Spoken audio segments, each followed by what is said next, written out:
Bonjour à tous et je suis très heureux de vous retrouver pour une nouvelle vidéo. Et bah écoutez, aujourd'hui on se retrouve pour retracer le parcours du Maroc dans cette Coupe du Monde 2022. Parcours qui a été totalement incroyable parce qu'on a réussi à aller jusqu'en demi-finale. Vous m'avez beaucoup demandé cette vidéo. De base je devais sortir un film avec des compiles, mais au final les droits d'auteur m'ont obligé du coup à faire cette vidéo où il y aura quand même des compiles et il y aura également des petites photos pour un petit peu retracer tous ensemble ce parcours complètement fou et unique. Juste avant qu'on commence avec cette vidéo, pour ceux qui ne sont pas abonnés, je vous invite à le faire maintenant, c'est totalement gratuit, à commenter et à liker cette vidéo, également activer la cloche de notification parce que voilà, il y aura encore du contenu qui va arriver après cette Coupe du Monde. Ne vous inquiétez pas, on va continuer de parler du Maroc bien évidemment et on va directement commencer avec le parcours. Juste avant qu'on commence à rentrer un petit peu dans le parcours pour notre équipe nationale concernant cette Coupe du Monde 2022, il est important de se remettre dans le contexte. Le contexte est que le Maroc arrache ses qualifications pour la Coupe du Monde 2022 grâce à Vaïd au terme d'une double confrontation contre la RDC. On a eu un match nul au Stade des Martyrs et une victoire au Stade Mohamed V qui a longuement été fêtée par le peuple très clairement. Mais malgré ça, la direction n'a pas totalement été satisfaite du travail délivré par Vaïd parce qu'au final, il y a eu des choix incohérents au niveau des compositions, mais il y a également eu l'absence de Hakim Ziyech, il y a eu l'absence de Mazraoui et notamment l'absence d'Amin Harit qui est quand même venu avec le Maroc à la fin contre le Liberia. Même chose un petit peu pour Mazraoui qui au final a pu jouer 0 match sous Vaïd. Donc bien évidemment, il y avait quelques tensions et du coup, le Maroc a décidé de prendre un risque. Et du coup, le risque que le Maroc a pris à l'approche de cette Coupe du Monde 2022, à quelques mois justement de ce mondial aux alentours d'août, c'est tout simplement de prendre Walid Regragui et de virer Vaïd. Du coup, bien évidemment, c'est un choix qui a été payant par la suite, mais bien évidemment, pourquoi ils ont pris Walid Regragui? Tout simplement parce qu'avec le Wydad, il a remporté la Ligue des Champions africaine et il a également remporté quelques autres trophées. Walid Regragui arrive avec des idées claires et tout d'abord, il va faire un gros choix qui a fait beaucoup de bruit, c'est tout simplement de resélectionner Ziyech qui avait pourtant annoncé l'arrêt de sa carrière internationale étant donné que c'était Vaïd au poste d'entraîneur. Et on voit que dès le début, Walid Regragui a la volonté d'instaurer une bonne relation entre ses joueurs et entre lui. À l'approche de cette Coupe du Monde 2022, le Maroc doit se préparer et je te laisse avec ce qui s'est passé. Et juste regardez le corner, le numéro 3, et puis tout est dit.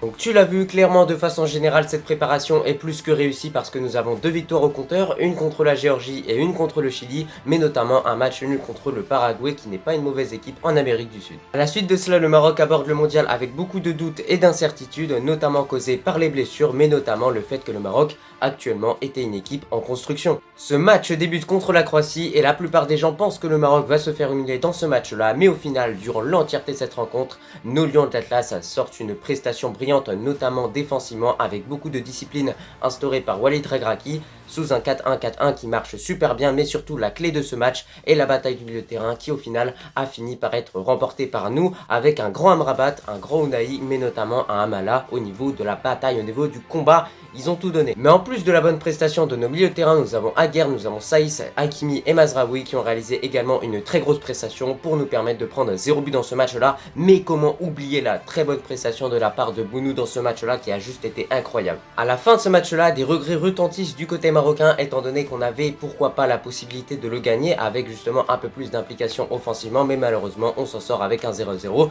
Ça reste un bon score au vu du statut de la Croatie qui était déjà une équipe un petit peu expérimentée et le Maroc était plutôt une équipe en construction totale. Et au final, j'ai envie de vous dire que la plupart des gens ont été un petit peu choqués de la prestation des Marocains, tout simplement parce que tout le monde s'attendait à ce que le Maroc se fasse humilier contre la Croatie. Au final, les joueurs ont joué comme des hommes, les joueurs se sont battus sur le terrain et réellement, les gens pensent que c'est la Croatie qui a été mauvaise dans ce match-là, alors que c'est le Maroc qui a su bien bloquer la Croatie, notamment grâce à une bonne prestation de la part de Amrabat qui a bien su bloquer Modric. Dans ce groupe F, ce match nul entre la Croatie et le Maroc est tout simplement vu comme un coup de tonnerre et du coup, le même soir, nous avons le Canada et la Belgique qui vont s'affronter. Au final, au terme d'un match dominé par les Canadiens, ce sont les Belges qui vont s'imposer. Et du coup, le Maroc aborde ce deuxième match avec beaucoup de confiance. Les Belges ont envie de conclure le travail qu'ils ont commencé contre le Canada avec une victoire du coup contre le Maroc. Mais au final, nos Marocains ont su livrer une prestation incroyable contre la Belgique lors des 45 premières minutes grâce à une bonne prestation de la part de Mounir et de sa défense. Le Maroc ne prend pas de but dans ce match-là et ensuite c'est réellement à partir de la seconde période que les Marocains vont commencer à attaquer, vont commencer à dominer cette équipe belge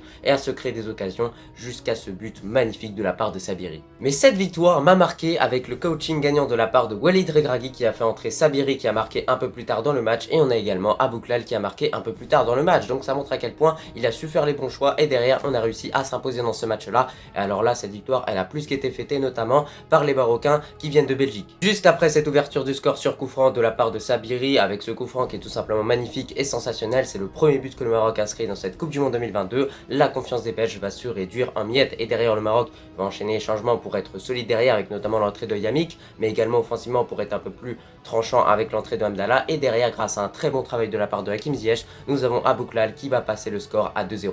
À la fin de ce match-là, nous assistons réellement au premier coup de tonnerre infligé par nos Lions de l'Atlas durant cette Coupe du Monde 2022. C'est réellement la première surprise qu'ils vont créer et justement le monde entier ne s'attendait pas à voir le Maroc gagner contre la Belgique, mais malheureusement encore une fois des gens pensent que c'est un coup de chance, mais réellement le Maroc a livré une prestation de classe mondiale et tout simplement peut-être la meilleure prestation de cette Coupe du Monde 2022 quand on regarde tous les matchs. Malgré le fait que le Maroc n'est pas encore qualifié pour les huitièmes de finale, cette victoire est fêtée en France, en Belgique et également au Maroc. Enfin, pour terminer cette phase de poule de Coupe du Monde 2022, le Maroc affronte le Canada. Pour ce match-là, pour se qualifier, le Maroc a besoin d'un match nul ou bien d'une victoire. Sinon, en cas de défaite, on devrait dépendre du score de l'autre match entre la Croatie et la Belgique. Et nous avons d'ailleurs Walid Regragui qui en conférence de presse annonce directement la couleur. Le Maroc veut remporter ce match-là et ne veut pas se contenter d'un simple match nul pour filer en huitième de finale. Le match débute à peine et directement le Maroc va ouvrir le score par l'intermédiaire d'Hakim Ziyech, tout simplement grâce à un très bon pressing de la part de Nisri qui va gêner le gardien canadien et au final on a Ziyech qui va juste venir faire un lob au-dessus du gardien canadien. Ça fait 1-0 pour le Maroc, c'est littéralement la fête. Le Maroc continue sa masterclass et enchaîne avec un deuxième but inscrit cette fois-ci par Nisri sur une très belle passe de la part de Hakimi à plus de 60 mètres. Malheureusement, avec ce score de 2-0, nos Marocains vont commencer à se relâcher dans ce match-là et justement de quoi donner de la confiance aux Canadiens qui vont réussir à inscrire tout simplement un but dans ce match-là. C'est réellement nous qui l'avons inscrit étant donné que c'est un but contre 30 secondes de la part de Haguer. Alors là, malheureusement, ce but-là a vraiment un gros effet psychologique sur nos joueurs tout simplement parce que durant l'entièreté de cette seconde période, nous allons défendre même si nous avons quelques situations offensivement. Nous avons Hamdallah qui s'est montré beaucoup trop égoïste, qui aurait pu décaler pour Abouklal pour marquer dans ce match-là et passer à 3-1, mais au final, le Maroc réussit à tenir dans ce match-là malgré la barre transversale qui est touchée par les Canadiens et d'autres grosses occasions qu'ils ont. On finit par tenir et du coup on se qualifie pour les huitièmes de finale. C'est tout simplement historique. Ce qui est quand même fou, c'est qu'avec cette victoire contre le Canada, le Maroc finit premier de son groupe. Personne ne s'attendait à voir le Maroc à un tel niveau. Tout le monde nous voyait finir soit quatrième, soit troisième de ce groupe-là. Au final, on a fini premier. C'est magnifique, c'est historique ce qui s'est passé. Les joueurs se sont battus jusqu'au bout. Mais vraiment, ce qui a servi au Maroc durant cette phase de poule, c'est vraiment la discipline défensive que Walid Regragui a infligée, mais également offensivement être efficace. Bon, on l'a pas toujours été, mais sincèrement dans l'ensemble, on a quand même été suffisamment efficace pour filer tout simplement en première place, en huitième. On voulait rentrer dans l'histoire. Il y avait cette pression aussi de rentrer dans l'histoire qui ne nous a pas aidé en deuxième mi-temps. Mais on s'est accroché, on a gagné le match. Je crois que 2 victoires dans les poules, 7 points pour un pays africain, je crois que personne ne l'a fait. Donc voilà, on est heureux. Et alors là, au niveau de cette qualification, elle est fêtée partout, que ce soit en France, que ce soit en Belgique, mais également au Maroc, à Casablanca, à Rabat, et etc. Franchement, tout le peuple marocain est content. C'est 40 millions de Marocains qui sont heureux aujourd'hui. Et au final, c'est quand même l'objectif qui est atteint par Walid Regragui. Il l'avait annoncé avant cette Coupe du Monde 2022. Son principal objectif était tout simplement de ramener le Maroc en huitième de finale. Donc ce qui arrive après est tout simplement du bonus. Et alors là, quand le monde entier voit que le Maroc a fini premier de ce groupe de la mort, je pense qu'ils ont tous été choqués. Maintenant, nous arrivons au huitième de finale et alors malgré sa grande phase de poule, le Maroc est encore une fois sous-estimé par les Espagnols mais également par d'autres connaisseurs de football. Tout le monde voit le Maroc se faire éliminer dès les huitièmes mais au final, c'est pas ce qui s'est passé. On va tomber contre une des meilleures équipes du monde sur le plan footballistique. On a des choses à faire valoir, on est bien préparé, on a eu une journée de plus de récupération pour essayer justement de créer la surprise parce qu'en étant honnête, si on arrive à éliminer l'Espagne, eh ben, ce sera une belle surprise pour nous et pour notre pays. Le Maroc de Walid Regragui utilise la même tactique qu'ils ont utilisée contre la Belgique, la Croatie mais également le Canada, c'est-à-dire défendre en 4-1-4-1 et être solide et discipliné et du coup bien évidemment l'Espagne va continuer de faire des possessions stériles dans ce match-là mais au final à l'issue des 45 premières minutes le Maroc arrive à tenir un 0-0 quand même et là à ce moment-là la crainte commence à s'agrandir pour les Espagnols. Mais quand même durant cette première période il ne manquait rien au Maroc tout simplement pour ouvrir le score dans ce match-là parce que les occasions se sont multipliées offensivement même si l'Espagne a plus eu le ballon ballon. Au final, les Marocains ont été plus tranchants, avec notamment Ziyech et Boufal qui ont vraiment été très actifs à droite et à gauche, avec Boufal qui a tout simplement fait danser Llorente plusieurs fois sur son couloir, mais on a notamment En-Nesyri qui a loupé quelques ballons de la tête et sincèrement, il aurait pu les mettre au fond. Pour cette seconde période, le Maroc va se montrer un peu plus timide offensivement et du coup les Marocains vont tout miser un petit peu sur la solidité défensive et surtout sur les arrêts de Bounou qui va clairement nous sauver durant les 45 dernières minutes, j'ai envie de vous dire, avec notamment également une très bonne prestation de la part de Saïs, mais notamment de Aguerd. Grâce aux belles parades de la part de Bounou, le score est maintenu à 0-0 et du coup le Maroc obtient la prolongation. Au niveau de cette prolongation, il y a des situations pour l'Espagne, il y a des situations pour le Maroc. Au final, on a quand même en mémoire une grande situation pour le Maroc, avec tout simplement Walid Chedira qui a complètement loupé sa frappe. Mais derrière, la séance de tir au but prend place et alors là, nous assistons à une masterclass totale de la part de Bounou. Déjà, ce sont les Espagnols qui vont commencer à tirer. On a Sarabia qui va mettre son premier penalty sur le poteau, mais derrière, Bounou va arrêter l'intégralité des tirs au but espagnols. Et au final, les Marocains vont quasiment tous les mettre à l'exception de Benoun. Et enfin, on finit avec un dernier tir au but qui est inscrit par Hakimi avec une célébration incroyable. Hakimi va permettre au Maroc de filer en huitième de finale.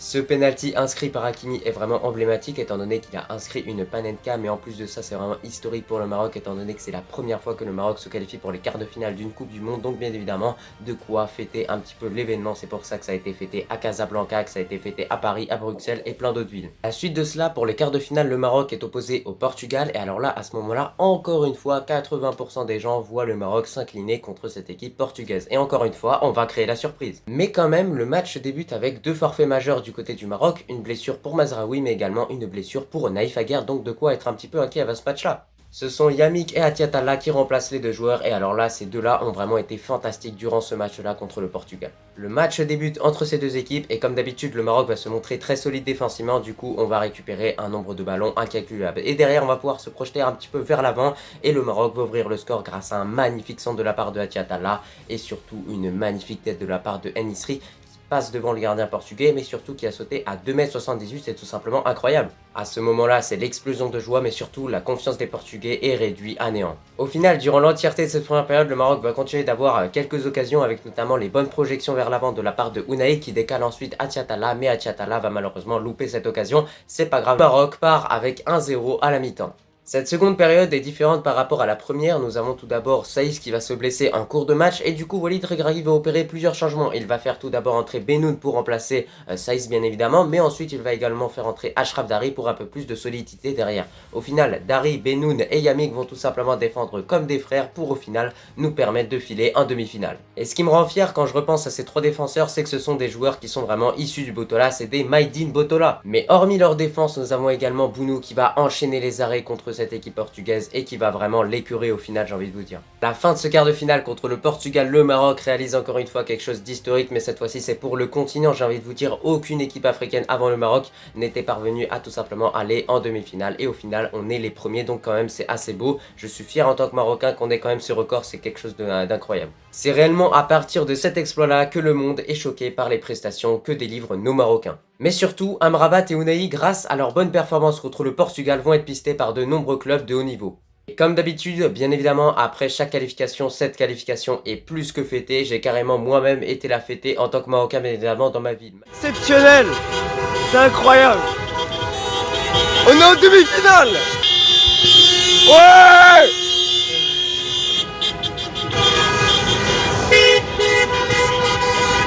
À la suite de ce quart de finale contre le Portugal, le Maroc accède du coup aux demi-finales et va affronter la France. Alors en tant que franco-marocain, ça a quand même été une confrontation bizarre à assumer pour moi. Encore une fois, pour cette confrontation contre la France en demi-finale de Coupe du Monde 2022, le Maroc débute le match avec des désavantages, avec notamment plusieurs blessures sur le banc. Et du coup, bien évidemment, de base, Naïf Aguerd était aligné en tant que titulaire, mais lors de l'échauffement, il s'est blessé. Du coup, c'est Achraf Dari qui a pris sa place. Walid Regragui décide d'opter pour une défense à 5 avec tout simplement Mazraoui et Hakimi sur les côtés. Et pour la charnière du coup qui est à 3, Romain Saïs, Yamik et Achraf Dari. Juste derrière eux, bien évidemment, nous avons Yacine Bounou au poste de gardien, c'est carrément logique. Juste devant eux, ce duo du milieu, Amrabat et Ounahi, convoité par de nombreux clubs. Et juste devant, bien évidemment, ce fameux trio d'attaque, En-Nesyri, Ziyech et Boufal. Le match débute plutôt bien pour nos Lions de l'Atlas, mais au final, lors de la première action française, on a tout simplement Yami qui va chuter, qui va tout simplement glisser pour permettre à Griezmann de passer derrière. Griezmann va centrer et ensuite ça va être un coup de billard et la France va réussir à ouvrir le score par l'intermédiaire de Théo Hernandez. C'est la première fois que l'on encaisse un but en premier dans cette Coupe du Monde 2022, donc bien évidemment, tu l'as compris, moralement, nos joueurs prennent un gros coup. Et à l'image de ce désespoir, nous avons notre capitaine Saïs qui va tout simplement se blesser aux alentours de la 15e minute. Il va être remplacé par Amala qui par la suite va sortir plutôt un bon match en apportant de la grinta mais surtout beaucoup d'énergie offensivement. Malgré ce premier but que nous encaissons, en tant que Marocains, nous allons rien lâcher dans ce match. Les occasions vont se multiplier mais malheureusement l'efficacité ne répond pas présent, j'ai envie de vous dire. Et plus la mi-temps approche, petit à petit le Maroc commence à s'approcher un peu plus du but. On a tout simplement Yami qui va faire une retournée qui va finir sur le poteau. Mais on a également un autre fait de jeu qu'on doit citer dans ce match-là, c'est tout simplement cette grosse faute de la part de Théo Hernandez qui n'est pas sifflée, qui n'est même pas visionnée à la VAR, alors qu'au final le Maroc aurait pu avoir un penalty à ce moment-là dans ce match-là. Et d'ailleurs par rapport à ce fait de jeu-là, justement, il y a beaucoup de grandes personnalités du football qui affirment qu'il y aurait dû avoir penalty au niveau de cette action-là, et la VAR n'a jamais été visionnée à l'avantage du Maroc dans cette Coupe du Monde 2022, donc ce qui montre à quel point nous sommes victimes d'inégalités au niveau de l'arbitrage. Au retour des vestiaires, nos Lions d'Atlas reviennent avec beaucoup de courage et de détermination.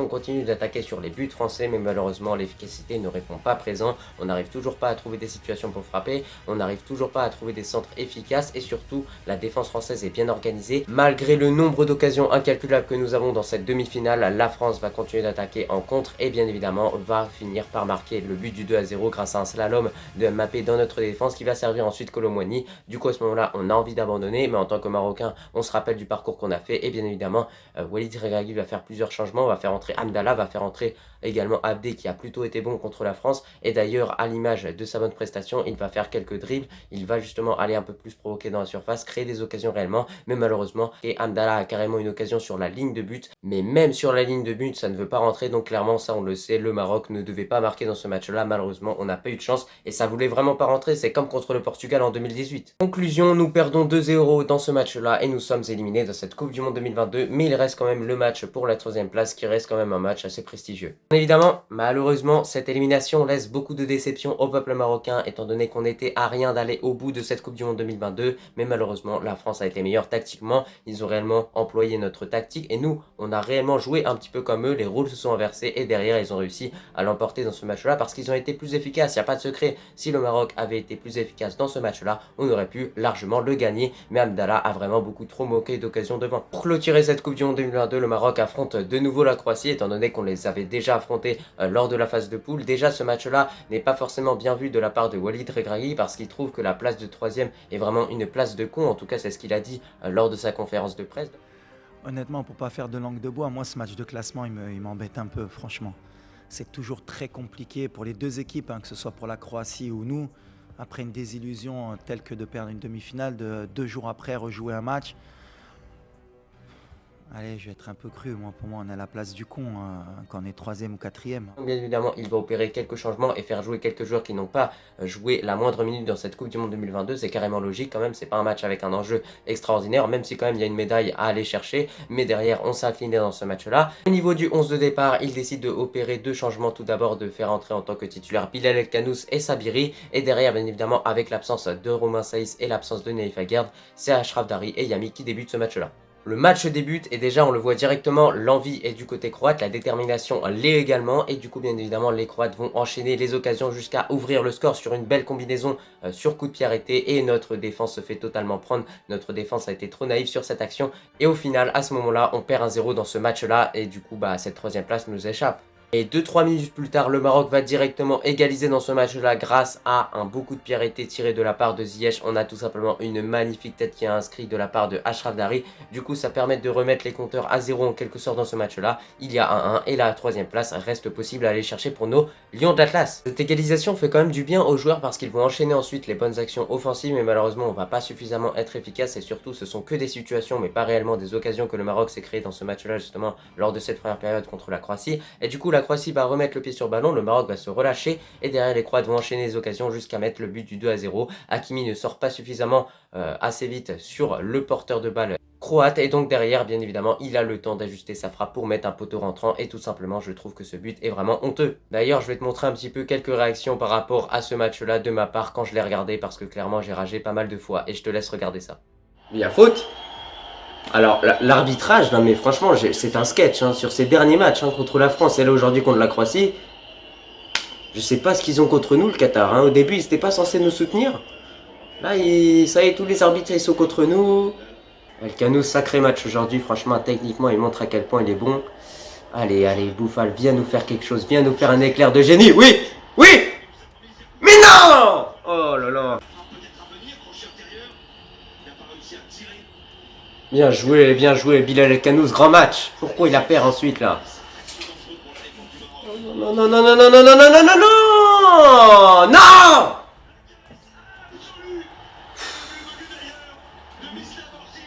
Bah oui, mais ils vont pas le serrer aussi. Ah mais j'en ai marre, j'en ai marre. Ils ont marqué, ils ont égalisé, ça y est, ils ont cru qu'ils avaient gagné le match. Ils ont cru qu'ils menaient au score en fait. Et ils lui laissent le temps de frapper, d'enrouler tranquillement. Et depuis le début du match, ils font que défendre. Comment tu veux gagner? J'en ai marre de cette tactique de défense, de régralier, de je sais pas quoi, ça et maintenant je m'en fiche de tout.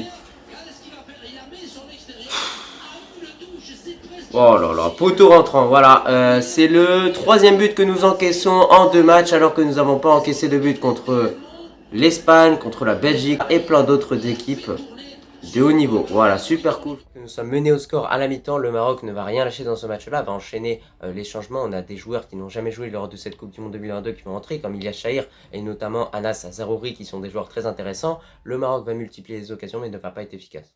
Après, c'est également le Maroc qui n'est pas efficace, mais c'est surtout la Croatie qui a bien défendu durant ce match-là. On sait que c'est vraiment une des forces que cette équipe possède, et au final, du coup, on s'incline dans ce match-là. Mais il y a de quoi être fier parce que le parcours est tout simplement fantastique. J'ai oublié de le dire, mais on a également 2 pénaltys qui auraient pu être sifflés dans ce match-là. Un pour le Maroc, mais également un pour la Croatie. Donc, bien évidemment, les compteurs sont à 0, et quand même, la Croatie mérite sa victoire et mérite sa 3e place. Le Maroc n'a pas suffisamment pris au sérieux ce match-là. Le Maroc finit cette Coupe du Monde 2022 avec une place de 4e, et sincèrement, en tant que Marocain, je pense qu'il y a de quoi être vraiment fier de cette équipe parce que tout simplement ils ont réalisé quelque chose d'historique pour le pays mais également pour le continent en étant la première équipe africaine à atteindre les demi-finales. Mais surtout vraiment merci pour les émotions, merci à Walid Regragui, merci à toute son équipe, merci également au staff et également merci aux supporters qui ont poussé nos Lions durant l'entièreté de cette Coupe du Monde 2022. Vraiment les émotions que j'ai vécues sont juste uniques, c'est des choses qu'on va pouvoir raconter à nos enfants et je trouve ça vraiment incroyable, Inch'Allah. Donc bien évidemment Machallah, le parcours est juste incroyable et en tout cas j'espère que ça va continuer, qu'on va continuer de monter petit à petit en niveau pour pourquoi pas un jour remporter la Coupe du Monde, ce serait tout simplement fantastique. Je pense qu'il y a surtout quelque chose qu'on doit citer, c'est tout simplement qu'au niveau du classement FIFA, le Maroc est passé de 85e en 2015 à 11e aujourd'hui et quand même ça c'est une progression qui est fulgurante. Écoutez, c'était tout pour cette vidéo, je te remercie si tu l'as regardé dans son entièreté, c'est vraiment une vidéo qui m'a pris un temps fou, donc vraiment je remercie tous ceux qui l'ont regardé dans son entièreté, qui ont commenté et qui l'ont même partagé, donc vraiment merci beaucoup à vous, ça fait plaisir. Après j'ai envie de vous dire une chose, Dima Marlib, Allah Al-Watan Al-Malik, vive le Maroc, franchement c'était incroyable ce qu'on a vécu et je vous dis tout simplement à la prochaine.